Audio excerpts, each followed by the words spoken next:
اعوذ باللہ من الشیطان الرجیم، بسم اللہ الرحمن الرحیم۔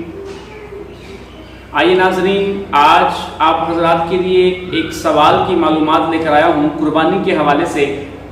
سوال پوچھا گیا کہ اگر قربانی ہم پر واجب ہو گئی ہے اور گھر میں کوئی چیز نہیں ہے، مطلب اتنے پیسے فی الوقت موجود نہیں ہیں کہ ہم کوئی قربانی کا جانور خرید سکیں،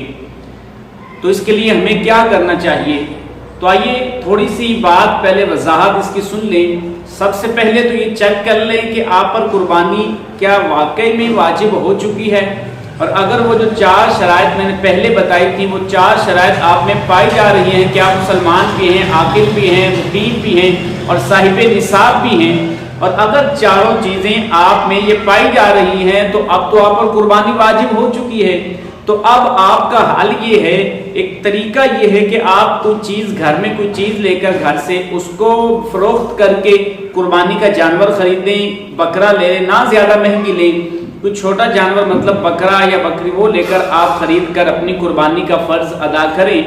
ہاں، اگر آپ کو ایسے گھر میں کوئی چیز نہیں ہے کہ آپ فروخت کر سکیں تو آپ فی الوقت کسی سے پیسے ادھار پکڑ کر، قرض پکڑ کر آپ وہ قربانی کرنا ضروری ہوگی۔ ہاں، ایک بات اور بھی ہے، وہ بھی تھوڑا سا مسئلہ ذہن نشین فرما لیں کہ آپ نے یہ تو دیکھ لیا کہ میں مالک نصاب ہوں، میرے پاس گھر میں 52.5 تولے چاندی یا چاندی کی مقدار کے مطابق پیسے یا کوئی ضروری سامان کے علاوہ اگر اضافی سامان اس کے مالیت وہ پہنچ جاتی ہے، اتنا پڑا ہے تو ظاہر سی بات ہے قربانی واجب ہوگی۔ ہاں، یہاں پہ ایک اور بھی بات ہے، اگر آپ نے کسی کا قرض دینا ہے، مثال کے طور پر کسی کو آپ نے پیسے دینی ہے، اس میں آپ نے اگر وہ 10 20 40 50 جتنے بھی آپ نے دینی ہے، وہ پہلے اپنا گھر میں وہ چیز کو مکمل فائنل کریں کہ اتنی پیمنٹ ہمارے گھر میں موجود ہے، اگر سامان ہے تو اتنے کا اگر بن رہا ہے تو اگر وہ جو قرض میں نے دینا ہے وہ پیسے اس میں سے نکال دے، مائنس کر دے، منفی کر دے، تو بقیہ جو پیمنٹ آپ کے پاس بچ رہی ہے وہ اگر مالیت کو، نصاب کو، 52.5 تولے چاندی کی مقدار کو پہنچ جاتی ہے تب جا کر قربانی واجب ہونی ہے۔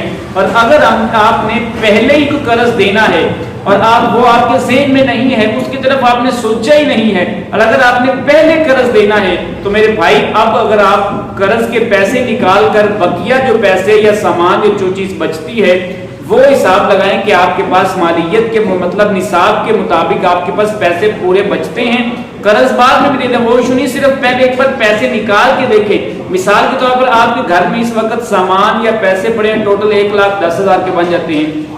فی الوقت جو چاندی کی مقدار کی دیکھا جائے تقریباً 80 سے 81,000 روپے بنتا ہے۔ اگر آپ اتنی پیمنٹ یا اتنے کا سامان آپ کے پاس جو ضروریات دین کے علاوہ سامان آپ کے پاس گھر میں پڑا ہے وہ تقریباً اگر اتنے تک پہنچ جاتی ہے تو پھر جا کر آپ دیکھیں تقریباً یہ 82,000-83,000 کے قریب پیمنٹ بنتی ہے 52.5 تولے چاندی کی اس وقت 2022 میں جو ابھی ریٹ چل رہا ہے اس کے حساب کے مطابق۔ اور اگر آپ کے پاس ٹوٹل پیمنٹ پڑی ہے 1,10,000 یا 1,00,000 روپے، اب آپ کہتے ہیں کہ مجھ پر قربانی واجب ہو چکی ہے اور آپ نے کسی کا قرض دینا ہے، وہ 10,000 ہے تو 10,000 نکالیں، بقیہ 1,00,000 روپے ہے، اور اگر آپ نے قرض دینا ہے 20,000 تو بقیہ آپ کے پاس 80,000 ہے، اگر آپ نے قرض دینا ہے 50,000 40,000 اگر 40 نکالیں تو پھر بھی آپ کے پاس کا جو رقم ہے وہ کم ہو جاتی ہے، نصاب کے مطابق پوری نہیں اترتی۔ اب آپ پر قربانی واجب نہیں ہے۔ جب قربانی واجب نہیں ہے تو اب آپ مزید اور رقم لے کر قربانی نہیں کر سکتے، اس لیے کہ آپ پہلے ہی مقروض ہیں تو دوبارہ قرض لے کر قربانی نہیں کر سکتے۔ ہاں، آپ نے کسی کا قرض نہیں دینا تو آپ کے پاس رقم تقریباً 83 یا 85,000 یا 90,000 یا سامان کی اتنی پیمنٹ بن رہی ہے یا مکان کی اتنی جو اضافی مکان کی پیمنٹ بن رہی ہے، تو اب آپ پر اگر قربانی واجب ہو گئی ہے تو اب آپ کے لیے ضروری ہے کہ آپ کوئی چیز فروخت کریں یا کسی سے پیسے پکڑ کر آپ قربانی کریں گے، قربانی کی معافی نہیں ہو۔